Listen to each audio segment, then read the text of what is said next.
Hello, I'm Robert Mackenzie. Last week in this series, Milton Friedman, the distinguished economist, took us to Hong Kong to see a free market system in which he had a great deal of confidence and faith. This week he takes us traveling again to India, Japan, to Europe, to see what happens in his view when governments decide they can plan and control the economic activities of their peoples. And after the film, we return here to the Harper Library in the University of Chicago to discuss and to debate the ideas of Milton Friedman.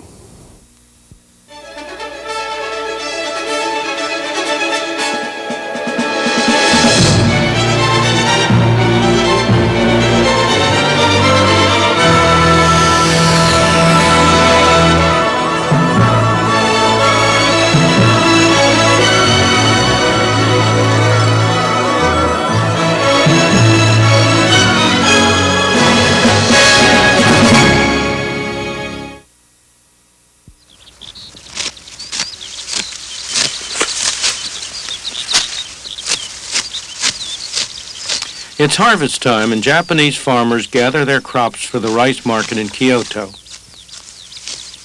Of course, they'll try to get as much for it as possible, and the buyers will try to buy it as cheaply as possible. That's how markets are supposed to work. That's what Adam Smith, the Scotsman who turned economics into a modern science, observed 200 years ago. He observed something else, too. In every country, it is always and must be in the interest of the great body of people to buy whatever they want of those who sell it cheapest. The proposition is so very manifest that it seems ridiculous to take any pains to prove it. Nor could it ever have been called in question had not the interested sophistry of merchants and manufacturers confounded the common sense of mankind. Their interest is, in this respect, directly opposite to that of the great body of people. Adam Smith's flash of genius was to see how prices that emerged in the market, the prices of goods, the wages of labor, and the cost of transport, could coordinate the activities of millions of independent people, strangers to one another, without anybody telling them what to do.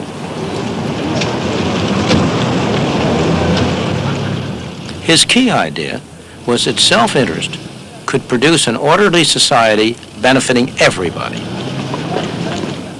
It was as though there were an invisible hand at work.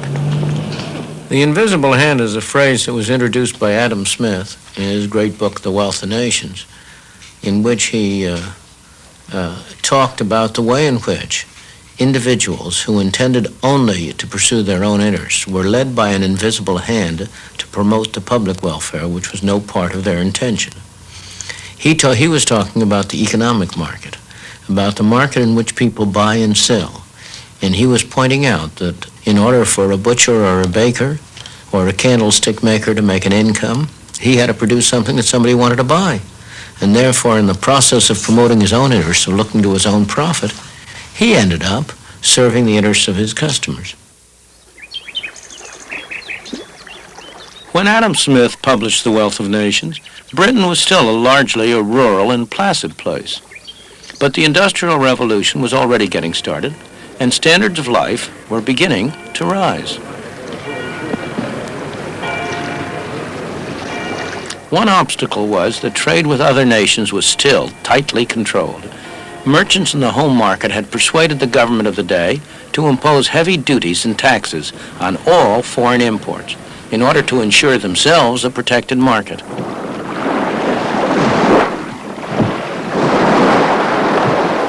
One of the results was to turn Britain into a nation of lawbreakers. Smuggling was a national pastime. Brandy, wines, tobacco, anything with a heavy customs duty on it. For years, the revenue men fought a losing battle along the shores and inlets of the British Isles. In 1846, after years of argument and partial success, the followers of Adam Smith finally persuaded the British Parliament to remove all duties on goods imported from abroad. Britain embarked on complete free trade, giving a further push to the rising standard of life. What happened in Britain as a consequence of releasing the tremendous force of self-interest had the unintended effect of benefiting millions of people all over the world. And by 1851, the evidence was proudly on show at the Great Crystal Palace exhibition.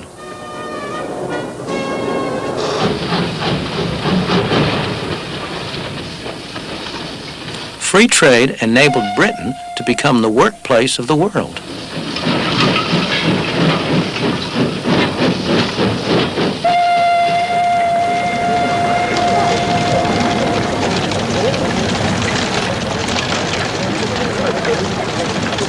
But was it all an accident? I don't think it was. Consider what happened in 1868 on the other side of the world, in Japan.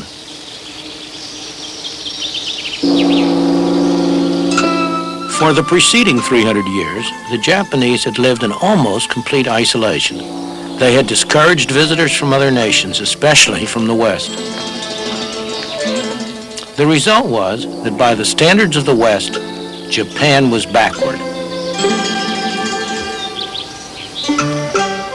It was a feudal society with lords and serfs, and woe betide anyone who tried to change the order of things.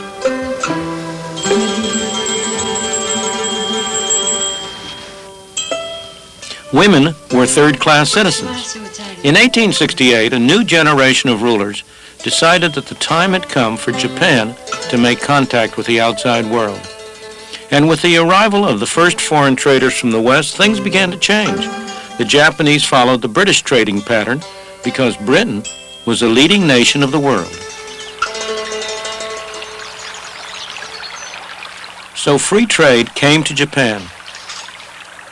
Japan became a magnet for other people's ideas and developments. One of the first traditional industries to feel the effect was weaving. From Europe, the Japanese imported the jacquard method, a way of programming a loom to control the accuracy of the weave and so to standardize output. Workers did well in the new atmosphere, and so did their employers.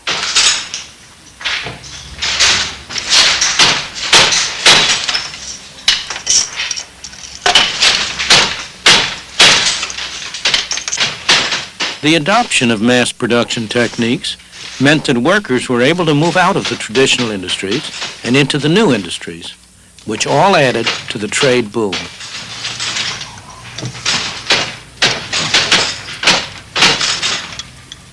None of us can help being affected by the intellectual atmosphere that we breathe.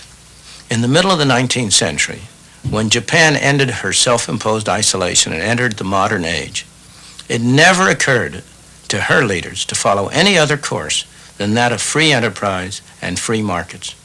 That was the intellectual atmosphere of the time, created by Britain's success in applying the principles of Adam Smith. In 1948, when India achieved independence, her leaders had all been trained in Great Britain. They had sat at the feet of Harold Laski and his associates at the London School of Economics, or of their counterparts at Oxford and Cambridge. It never occurred to them to follow any other course than that of central planning and government control. That was the intellectual atmosphere of the time.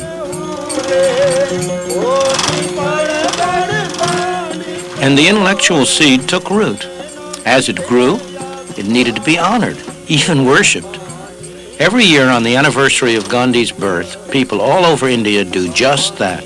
In homage to the great Mahatma, they sit and spin, using methods handed down through the centuries. But it's more than just a symbol of honoring the past. It typifies the policy that they are actually following. The new government in 1948 decided that India's traditional weaving industry and its workers should be protected from 20th century industrialization. What were the consequences of that policy? This is India today, 30 years after winning independence. And these are scenes in a very typical Indian community, one of thousands. It's called Anakaputar, and it's about 1,000 miles south of the capital, New Delhi.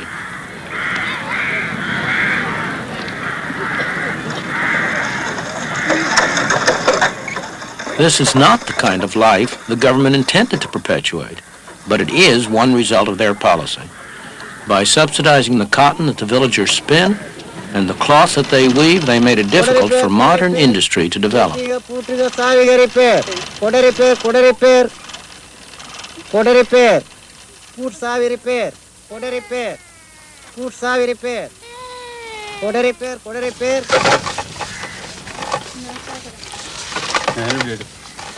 This is sizing. It's an essential technique in cloth production where the yarn is smoothed clean.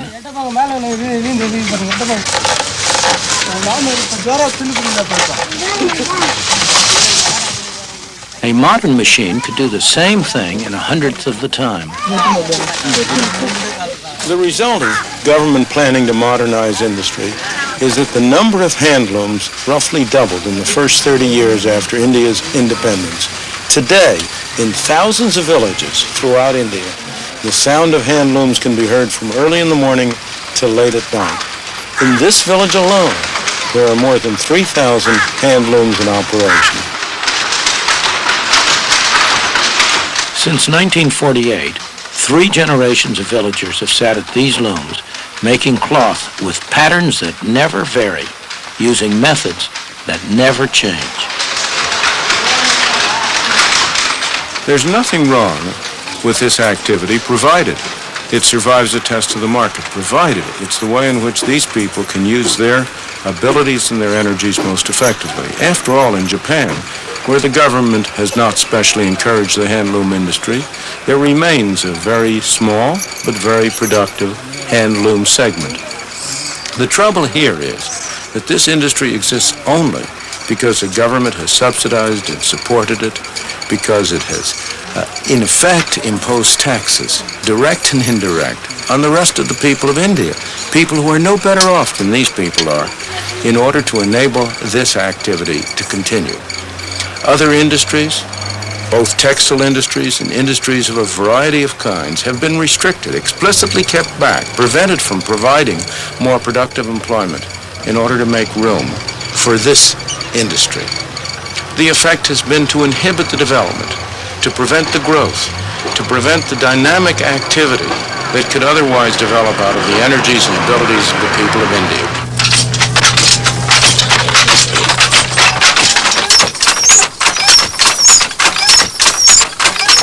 This looks like a factory, but it's also home for the people who work here. When they're not sitting at their looms, they eat and sleep in a corner of this hut.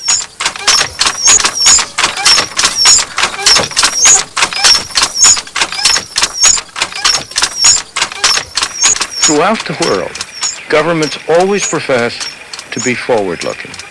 In practice, they are always backward-looking, either protecting the industries that exist or making sure that whatever ventures they have decided to undertake are encouraged and developed.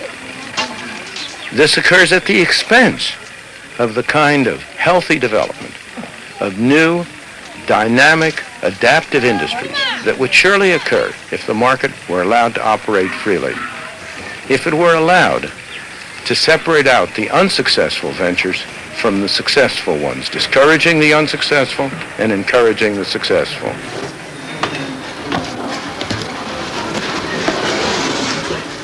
India has tremendous economic and human potential, every bit as much as Japan had a century ago. The human tragedy is that in India, that potential has been stifled by the straitjacket imposed by an all-wise and paternalistic government.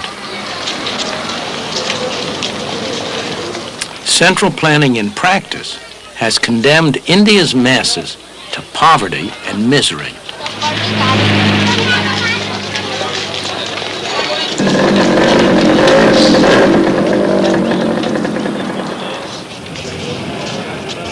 We know what has happened in Japan. Free trade set off a process that revolutionized Japan and the lives of its people. Improvements in material well-being went hand in hand with the elimination of the rigid social structure of a century ago. It's no accident. As always, economic freedom promotes human freedom.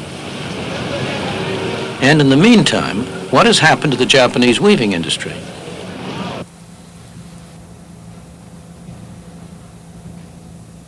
This is how textiles start life In a Japanese weaving shed today, a design for cloth is placed on a drum. As it revolves, it is scanned by an electric eye. Each color, each variation in the pattern and texture is transmitted faithfully to a computer.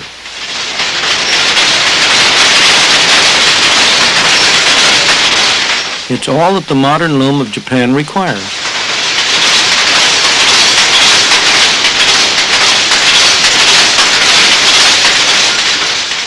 This loom is fitted with electronics that make it one of the most sophisticated of its sort in the world. The fabric it produces is the best silk of its kind. Thanks to the speed and efficiency of these machines, the price of the silk is competitive. The workers are highly skilled and well paid. With the new technology, there's very little a loom like this cannot produce. This piece will become the sash of a traditional bridal gown.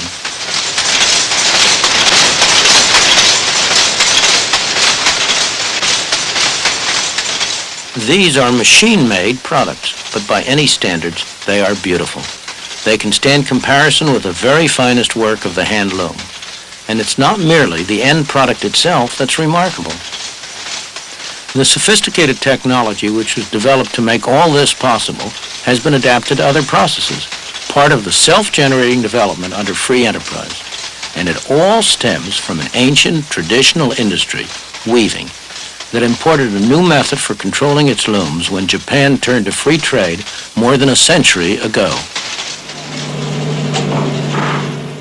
Yet, believe it or not, many still maintain today that markets cannot be left to operate freely, that they must be controlled by government. This dockside is in Scotland. A British government, a socialist government, decided that its role was to protect the workers here from competition. So down there in Govan shipyards, they're building these vessels for the Polish government.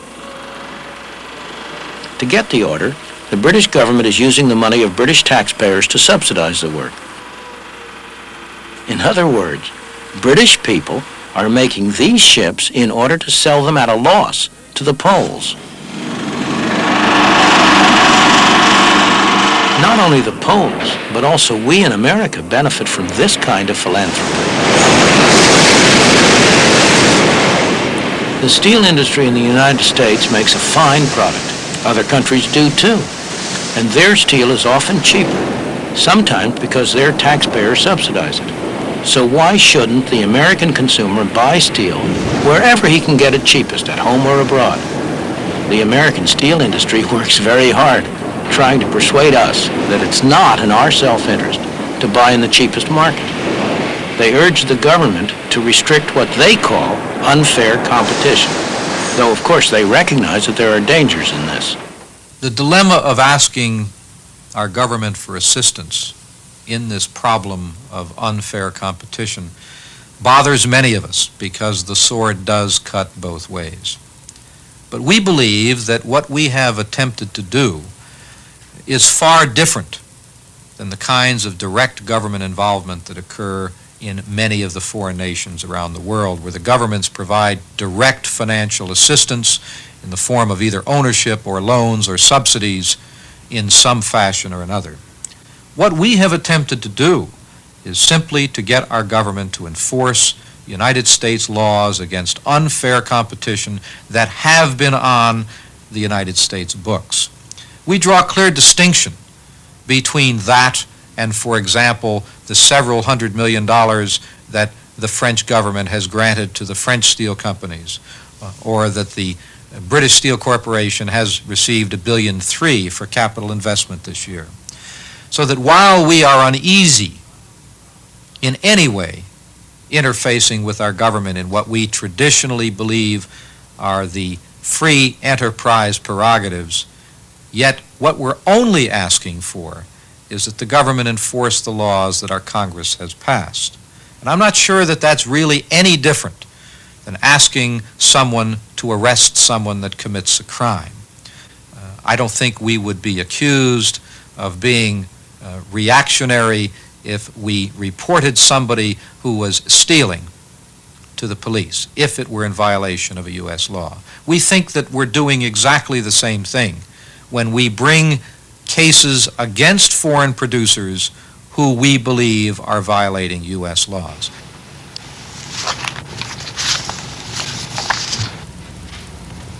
The fallacy with that argument is that it begs the real question. Why should there be laws that in effect prevent you and me from buying in the cheapest market?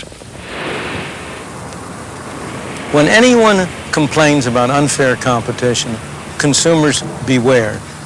That is really a cry for special privilege, always at the expense of the consumer. What we need in this country is free competition. As consumers buying in an international market, the more unfair the competition, the better.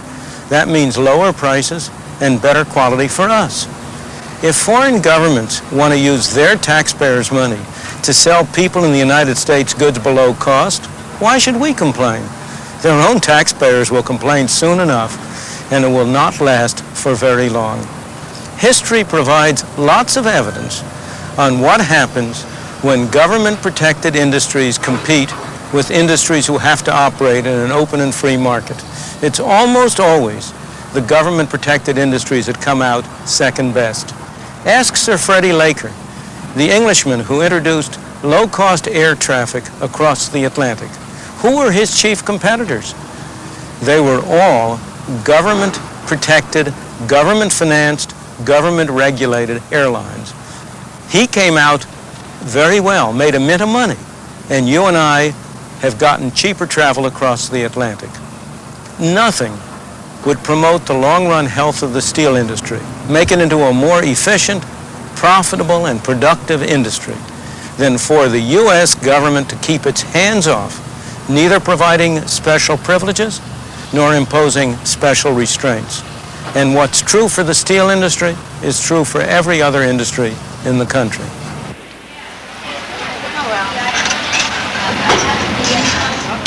These women work in an industry that so far hasn't asked for special protection, the silicon chip industry. Every one of these small squares on this disk is a highly complicated, integrated micro circuit. An American technician examines them for defects. It's highly skilled work, and she's had a lot of training. When she's done her job, the rejects will be separated from the rest, and the good circuits will be packed up and sent halfway round the world to Malaysia. The product of American technological skills returns looking like this. Each microcircuit has been enclosed in ceramic by a Malaysian worker who is highly productive at this sort of work, but the Malaysians are not able to test their products. So back they come here to America to be fed into these machines. American engineers are good at producing sophisticated machines. In an operation that lasts a fraction of a second, these machines can test every circuit, can grade it for quality, and then can sort it into one of 6 different categories of reliability. The invisible hand in this free market has done wonders for both the American girls and their Malaysian counterparts. And that's not the end yet, because American silicon chips are exported to many countries where foreign workers assemble them. The final product is then returned to our stores, so that you and I, the consumers, can benefit from $10 calculators, as well as from a lot of other electronic devices that not long ago simply did not exist.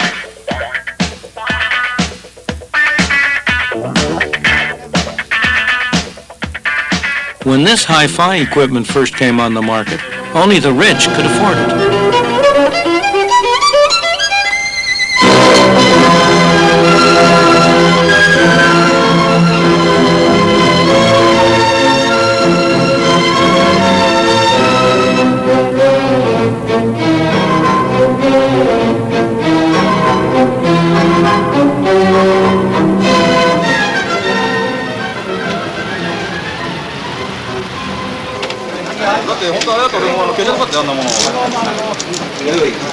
But even when the international market in labor is seen to work to everyone's advantage, people still put up arguments against it. The usual argument against complete free trade is that cheap labor from abroad will take jobs away from workers at home. Well, what is cheap? The Japanese worker is paid in yen. An American worker is paid in dollars. How do we compare the yen with the dollars? We need some way of transforming the one into the other. That is where the exchange rate enters in. The price of yen in terms of the dollar. Suppose at some exchange rate, Japanese goods are in general cheaper than American goods. Then we will be buying much from Japan and selling little to them. But what will the Japanese do with the extra dollars they earn? They don't want to buy American goods. By assumption, those are all dear. They want to buy Japanese goods, but to buy Japanese goods, they need yen. Calls will come in from all over the world to places like this, offering to buy yen for dollars. But there will be more offers to buy yen than to sell yen. In order to get customers, those offering to buy will have to raise the price. The price of yen in terms of dollars will go up. As you remember, that is what happened in 1977 and 1978. By late 1978, it took 50% more dollars to buy a given amount of yen than it had taken a year earlier. But what happens when the price of the yen in terms of dollars goes up? Japanese labor is no longer so cheap. Japanese goods are no longer so attractive to American consumers. On the other hand, American labor is no longer so dear to Japanese. American goods are more attractive to the Japanese. We will export more to them. We will import less from them. New jobs will be created in export industries to replace any jobs that might have been lost in industries competing with imports. That is how a free market and foreign exchange balances trade around the world when it is permitted to operate.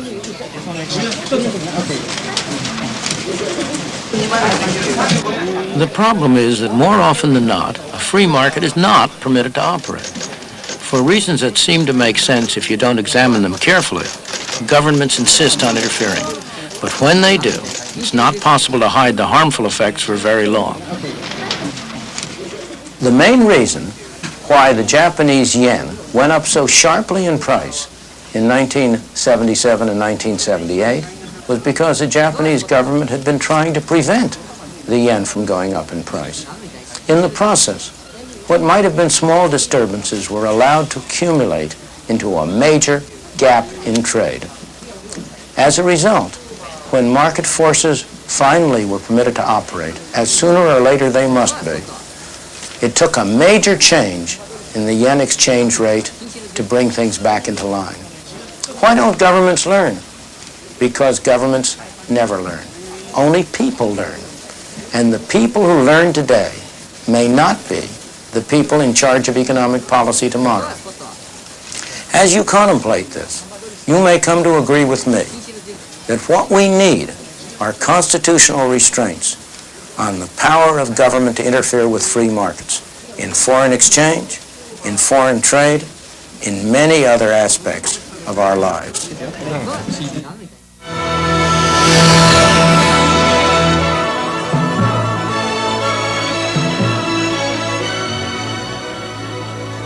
Now, here in Chicago, the special guests who've been watching that film have their say. This film has set me on edge. There is political, social, ethical considerations which do not reflect in the economic philosophy put out. There is a pervading feeling in this that the individual worker is to be totally sacrificed for the overall good of society. I don't see how possibly you can sacrifice individuals for overall good for society, because society is nothing but those millions and millions of individuals put together. And nowhere is there any consideration given to the social and the ethical aspects of the free trade formula that you advocate. Let's get other views now around the group. What's your reaction, Dom Rumsfeld, as a businessman, to the idea that Milton Friedman has advanced that America ought to buy in the cheapest markets, the cheapest goods, without protecting against them? I swore I would never even try to defend Milton Friedman, and I won't. But let me comment first on Dick's comment. It bothers me to hear social and moral arguments invoked in an issue like this, because it seems to me the measure is what actually happens to human beings. Each individual ought to be concerned about humanity. For a single individual who's unemployed, that's 100% unemployment. Absolutely. And we recognize that. I recognize that. But the real world is, if you, as the film did, go to India, if you want to see things that one can describe as inhumane and poverty and problems of human beings, they exist. And the test ought to be what works, what in fact will provide a circumstance that will be more dynamic and more productive in the world. It is true that in the long run we would all be better off with free trade. I agree with Milton. But it's the short run that matters. And in the short run there are serious adjustment problems. Now there's no question that the developing countries need access to markets such as American markets. And America needs them to export so that they can export more to developing countries. American exports to developing countries have moved from something like 20% of total exports to 30% over the last 10 years. But the adjustment is important because what is happening at present is that it's not just a random group of workers that is affected by this trade. It's the most disadvantaged and underprivileged workers in America which are being affected. And they are by and large women and members of minorities in garments, in electronics. And I think that the adjustment consists of action on both the developing and the developed country sides. But let's take the American side. On the American side, the unions and industry, I think, have to get off discussion about moral issues and get their act in order. I couldn't agree more with Helen. I think there is a very valid income distributional problem involved here. Certainly society gets better off. Consumers get better off as a result of cheaper imports, and I'm all for that, and there I agree completely with Milton.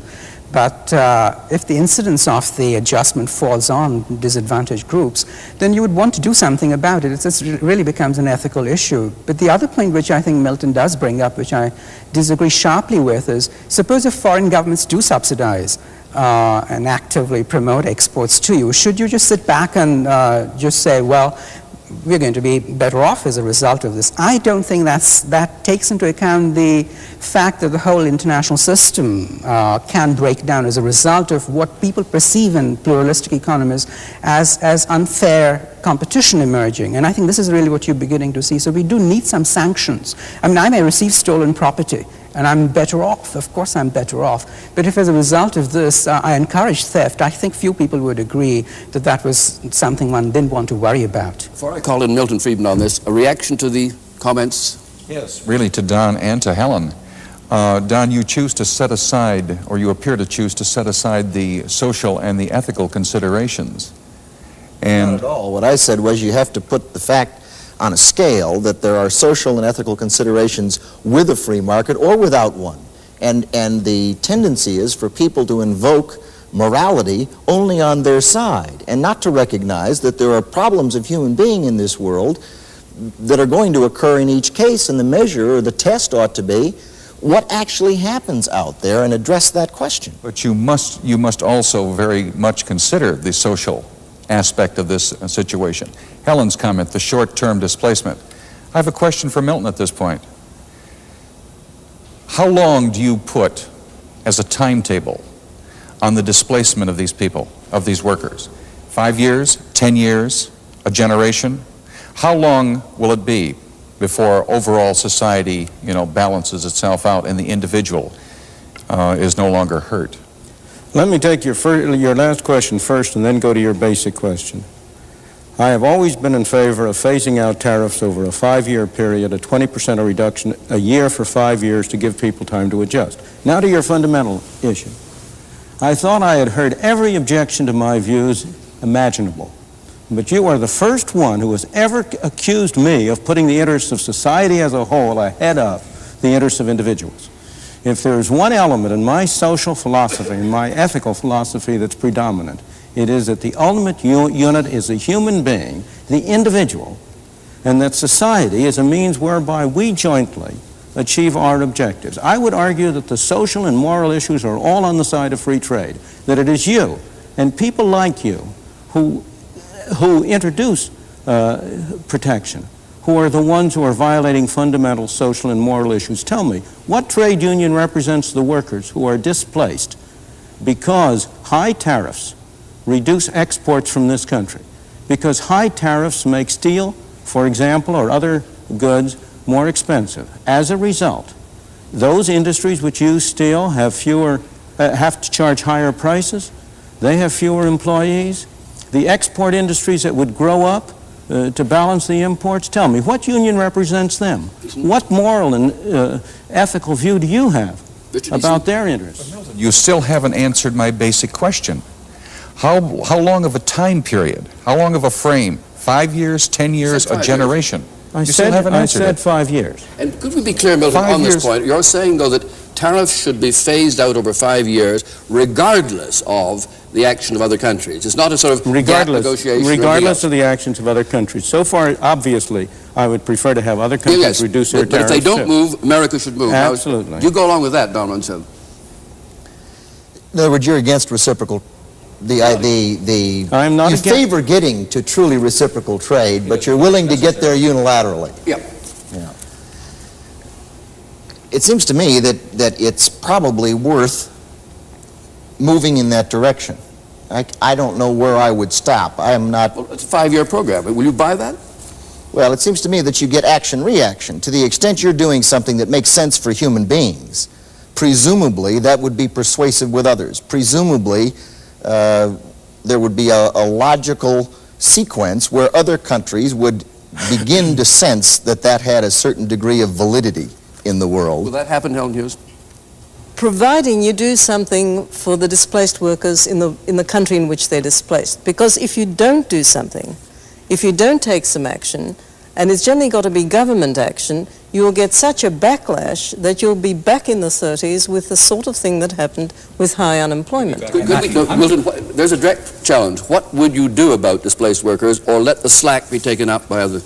I believe that you have to separate and should separate sharply the issue of what you do about people in distress from how you handle the industrial system. I do not believe you ought to have a special program for displaced workers. What you ought to have, and what all societies do have, is some mechanism, voluntary or governmental, which will assist people in distress. We have another program in this series which deals with exactly that issue, and in which I come out, as you know, in favor of a negative income tax as a way to do it. But I think it's a great mistake to try to link it directly with tariffs. And the reason is that many people who are displaced are not in trouble.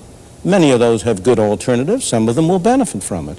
There are some who will be in distress, of course, but there are always people who are in distress for all sorts of reasons. In a dynamic society, demands are going up here, demands are going up there. There is no more reason, in my opinion, to have a special program for those who are displaced because of the changes in demand and supply on the international scene than because of the changes on the domestic scene. Quick reaction to that. Why would you want to return to a concept that this country had in 1900? Why would you want to return to where a few control the economic destiny of every working man and woman? It's exactly the other way, Mr. Deason. The best way to limit the control of a few is free trade on a worldwide basis. There is no measure whatsoever that would do more to prevent private monopoly development than complete free trade. It would be far more effective than all the antitrust suits in the world. I totally disagree. You would wind up with a situation like in the movie Rollerball, where corporations carved out their spheres of economic influence throughout the world and controlled everything. It would be controlled by corporations in its entirety. Excuse me, you saw the picture of Hong Kong, didn't you? Yes. Where are those corporations there? We might get down that alley and have a difficulty finding our way out of it. Could we move to another big theme in the film? That is that the third world countries have, broadly speaking, made a very serious error in moving into planned economies from beginning to end. And you use a phrase in the case of India, central planning has condemned the Indian masses to poverty and misery. Now, what's your reaction, Professor? I partly agree with Milton as always and largely disagree with him. I think it is true that the invisible hand ought to be seen more in the poor countries than it is. And I would like to see the iron fist disappear. Unfortunately, it's the other way around. On the other hand, I think it cannot be maintained that laissez-faire is the answer, either that it's a necessary or a sufficient condition for development. Let me go to Milton's examples and refer to Japan. Japan is a prime example, actually, where the visible hand is invisible to everybody who's outside of Japan, but it's writ large on the wall for the Japanese. The Japanese government, right from the Meiji Restoration, has taken a very active interest in the development of the country. It has regulated technology imports. Even to this date, the government and business have a sort of strong symbiotic relationship. I think it's just the last. Highly paternalistic. And business is highly paternalistic. I don't think it's a valid example at all of what I believe was the implication of Milton's program. Let's begin, Helen Hughes. On this theme, has the Third World made a disastrous mistake in almost unanimously moving into planned economies rather than the free market? Well, first of all, it hasn't almost unanimously moved into planned economies. Overwhelmingly so. Not even overwhelmingly. I mean, India is a large country, but the majority of developing countries are not centrally planned. They have some sort of planning. Secondly, some of the countries which have been most successful have had the highest government intervention. The best examples are Taiwan, Korea, Brazil, Singapore, and even in Hong Kong, which is often held up as an example of no government intervention. I mean, this is just not true. The Hong Kong government has provided the infrastructure, it has provided the roads and the ports and the schools, and it's been very important. But when you move to a country like Malawi or Papua New Guinea, you can't do without government intervention. There is nothing there. There are no entrepreneurs in place, and the American entrepreneurs are not interested in small places like that. I'm not in favor of no government intervention. I never have been. I point out in the film that what the government did in Hong Kong was very important. The question is what kind of intervention. And in the states you've described, in the places you've described where you've had success, governmental intervention has been of a rather special kind. It has provided infrastructure. It has not tried to determine the outline of industrial production, the areas in which industry should go, exactly what the allocation of. It has not gone in for central planning. Well, that's just not true in Korea. I mean, you're factually wrong, because in Korea, the government it is true in Taiwan. It's fairly true in Taiwan, but not in Korea, which has grown faster than any other country, where Korean exports have been determined to a very large extent by direct government intervention. I think your point is, what sort of government intervention, what for, and what are the trade-offs between government intervention and the free market? These are the relevant issues. What is the role of government in relation to the market economy? How do you see it performing, Don Rumsfeld? Do you want to see governments, as it were, enforcing competition by chasing down monopoly, restrictive practices, and all the rest in the society? The record's clear that they don't do it well. They can't manage the... But does that mean they shouldn't take do the it wage at all price or do it better? controls in the United States of America. I happen to have been involved, and I don't say it with any great pride. The real world is, I don't care about good intentions, I don't care about brains, I don't care about integrity. The fact of the matter is they're not smart enough to manage the wages and prices of every American, 215 million strong. They can't do it well. They do it poorly. And the weight of that is harmful. It's graphically shown in every document issued by the Council of Economic Advisors in the United States. But what about the additional question, though? Does the government properly, in this country or elsewhere, ensure competition by other devices? I'm not talking now about price control, wage control, but ensuring competition rather than permitting price fixing or agreements and monopoly. What do you feel about it? I feel the government properly acts in that area. The government must be there to ensure competition. The government's not smart enough. Look at the antitrust law. You talk about the implementation of antitrust regulations in the United States between the Department of Justice and the FTC. It's a patchwork mess. There isn't any logic to it. People don't know what to do. They can't get answers. They're inhibited from mergers and consolidations that would make a lot of sense from the standpoint of the consumer. And would make even more sense from the point of multinational corporations. I think that one of the points you're making is that it's very hard for the government to intervene in a very large country like India or the United States. But compare government intervention in some of the small homogeneous countries of Europe or a Singapore. And I think that's very important. Switzerland has a great deal of government intervention. Sweden, Denmark, Norway. I've just quoted you the 4 highest income countries in the world. They do have intervention to try and protect the functioning of the market system and to make it more efficient. Milton is absolutely right that if you're talking about central planning, that has been disastrous, absolutely, in terms of having targeted industrial allocations and so on. I mean, there's absolutely no doubt in anybody's mind who has studied the problem over the last 20 in years. India too. In India as well, very definitely. You advised on that, didn't you?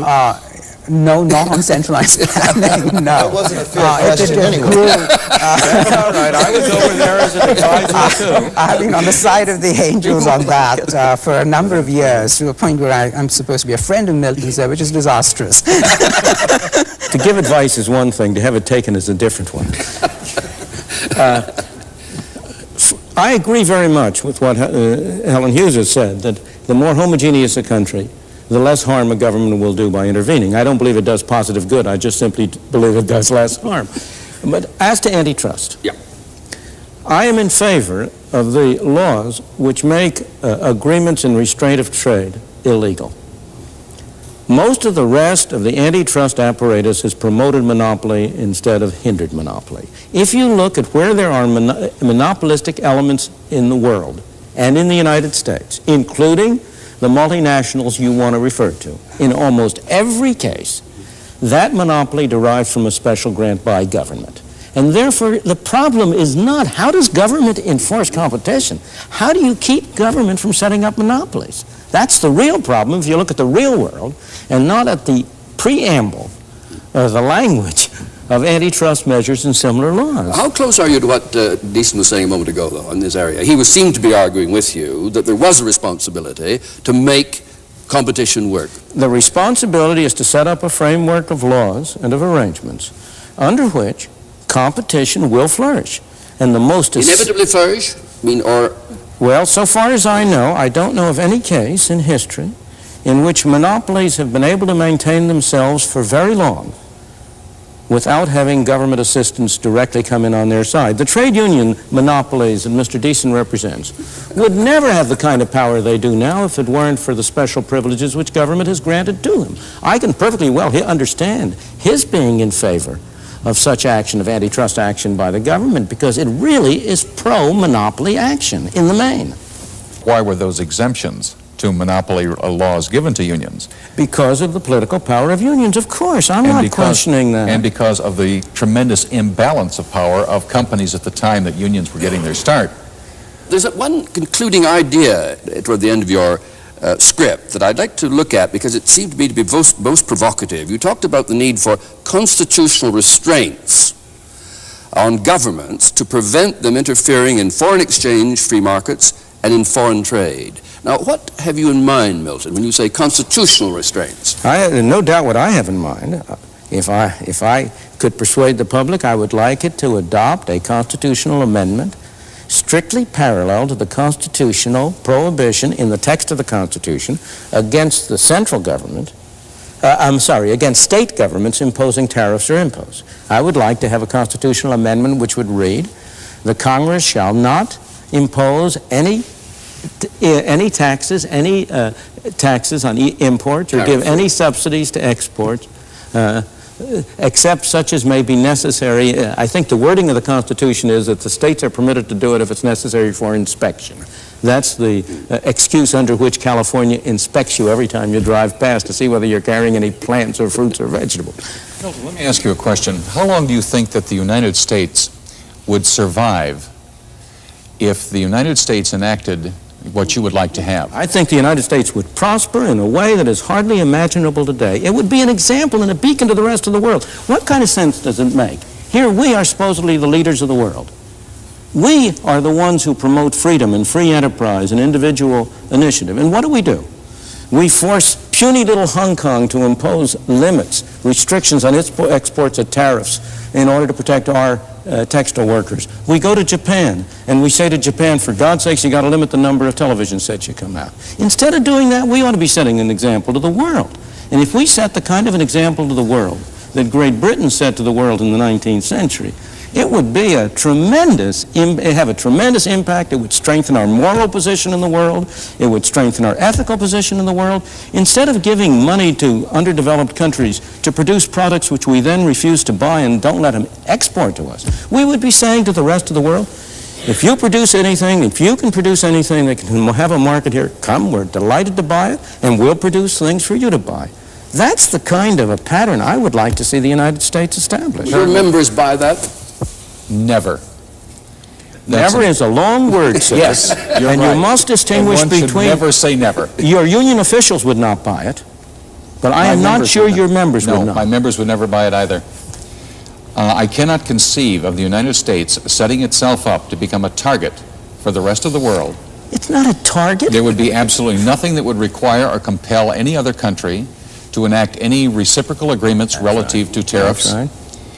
And until such time as they had succeeded in dumping in the United States, and I use dumping in the broadest sense of the word, any and every product, either government subsidized by a foreign government, either put there because of multinational corporations' manufacturing facilities in a foreign country, until they had succeeded in absolutely draining us dry. Draining us dry of what? Of every asset. How? What would they do with the dollars they got? They'd probably buy up as they are now as the... If they bought up? Yes. Yes. Okay, let's broaden this on this very argument now, constitutional amendment argument. We've learned from our union friend he can't sell it and won't sell it. Would business buy it? Oh, no. Speaking... Large section of the argument. I'm not saying whether I'd buy it. I'm saying whether business would buy Yeah. it, which was the question. No, when I speak not as a businessman, but as a ex-government employee, whenever proposals like that came up, one of the first things people see happen is government, business and labor come in lockstep saying, horrors, horrors, the sky's falling. There's a commonality of interest there, and people get used to what is. They get terribly conservative, and they know how to work the system the way it exists, and particularly the big unions and the big business, and they get very satisfied with it. They can manage it pretty well, and anytime you try to unravel any kind of regulation or restriction or government intrusion, they're philosophically for it, but in the practical world, they don't want you to change the drill. They've just figured out how to work this. Why should you then change it and make it all that more complicated? No, I think you'd get a good deal of reaction, just like you did out of the steel company in your television show. And what would be international reaction, do you think, as an international economist? Supposing Milton got his amendment, constitutional amendment, which had that effect, how would other countries react to it? Well, I think Milton's fundamental example of why not be like Britain in the 19th century is wrong. Britain in the 19th century was the industrialized country. It was well ahead of everybody else. Many decades ahead. Many decades ahead of everybody else. And it was making larger profits, larger economic rents on its production. And it was doing it at very great cost to the workers in Britain. The workers in Britain were greatly exploited under those circumstances, and we don't want to go back to that. The international situation is much more complex. There are countries at different levels of development, countries with different social systems, and countries with different social objectives. So I think that the solution, is wrongly founded, and it's millenarian, it's utopian. I think that we have to think of a much more realistic process of discussion, negotiation, such as has taken place through GATT, to get to where we're going without hurting the people who pay for the adjustment, and that is basically the workers, not the economists. Yep. Could I just comment briefly? I worry about the argument that because of the complexities of international relations, that therefore they must be planned and managed. By definition, we're not capable of managing the world economy.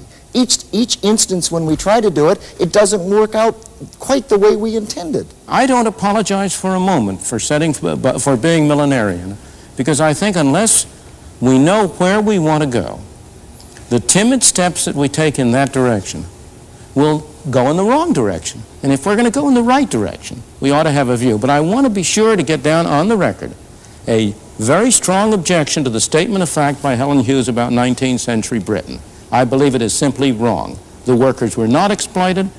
The studies that have been done recently have shown over and over again that the 19th century was a period in which the ordinary English worker experienced a very rapid and very substantial rise in his standard of life. England does not stand alone.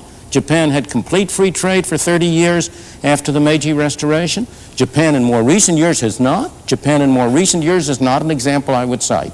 But in its early years, it had complete free trade. So I don't believe England stands alone. Now, on the politics of it. On the politics of it, of course it's not politically feasible. Why? because it's only in the general interest and in nobody's special interest. Each of us is fundamentally has more concern with our role as a producer of one product than we have as a consumer of 1,001 products. The benefits of a tariff are visible. Mr. Deason can see that his workers are, quote, protected. The harm which a tariff does is invisible. It's spread widely. There are people who don't have jobs because of the tariff, but they don't know they don't have jobs. There's nobody who can organize them. Consumers all over are paying a little more for this, that, and the other thing. They don't recognize that the reason they're paying for it is because of the tariff. The businessmen, I have never been in favor. I'm not pro-business. I'm pro-free enterprise, which is a very different thing. And the reason I'm pro-free enterprise... when you say that. No, I don't mean to point to you, Don. I point to the business community because you are an exception. But he conceded there was a tacit alliance across that way to prevent you from achieving your purpose. Oh, there's no doubt that there's such an alliance. In my opinion, the strongest argument for free enterprise is that it prevents anybody from having too much power, whether that person is a government official, a trade union official, or a business executive. It forces them to put up or shut up. They either have to deliver the goods, produce something that people are willing to pay for or willing to buy, or else they have to go into a different business. Well, there we must leave the argument for this week, and I hope you'll join us again for the next episode of Free to Choose.